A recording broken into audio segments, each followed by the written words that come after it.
everyone, and welcome to the Mating Psychology Lab, the channel where we explore human attraction, mate selection, dating behavior, and relationships through the lens of psychology. I am your host, Letitia Underwood, mating psychology expert, author, and researcher. If you're fascinated by why we choose the people we choose, why attraction can feel so powerful, and what science can teach us about love and relationships, you're in the right place.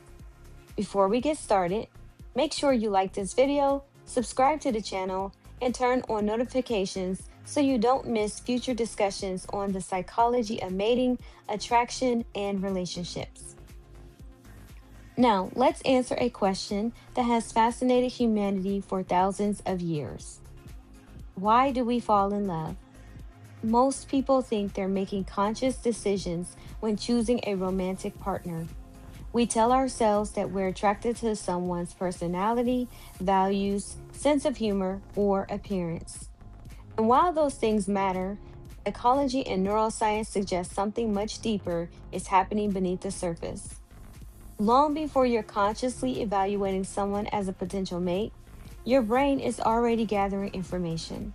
Your brain is constantly assessing whether a person appears healthy, compatible, emotionally rewarding, and capable of meeting your psychological and biological needs. In many ways, attraction begins as an unconscious screening process.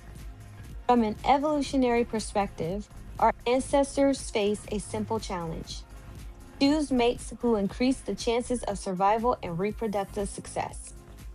Individuals who selected healthy, capable mates were more likely to pass their genes on to future generations.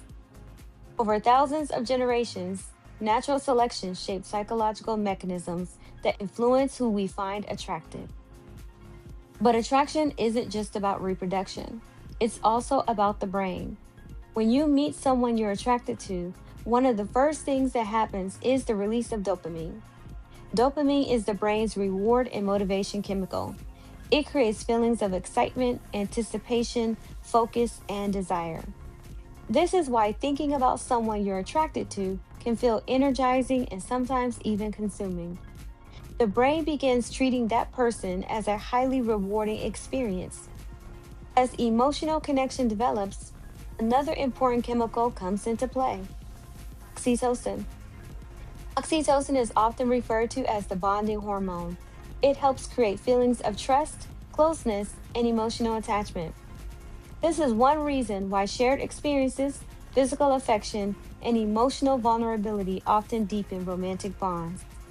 Your brain is literally helping create connection. At the same time, areas of the brain involved in critical judgment can become less active during the early stages of attraction. In other words, when people say love is blind, neuroscience suggests there may be some truth to that statement. The brain's reward system can temporarily overpower the ability to objectively evaluate a potential mate. This helps explain why people sometimes overlook red flags, excuse unhealthy behavior, or remain attached to relationships that are clearly not serving them. From a mating psychology perspective, attraction is not random. It is the result of biological systems, psychological mechanisms, and life experiences working together. Your genes matter, your attachment style matters, your childhood experiences matter, your culture matters, and your personal preferences matter. Together, these factors influence who passes through your mate selection filters and who does not. What's fascinating is that while attraction often begins unconsciously, mate selection eventually becomes a conscious choice. Understanding how your brain works doesn't eliminate attraction, but it can help you make better decisions about who you allow into your life. The goal isn't to stop feeling attraction, the goal is to understand it. Because when you understand the psychology behind attraction, you're better equipped to distinguish chemistry from compatibility and desire from long term relationship potential. Thank you for spending this time exploring the science behind love, attraction, and human mating behavior. I'd love to hear your thoughts in the comments below. Do you think we choose who we're attracted to, or does attraction choose us?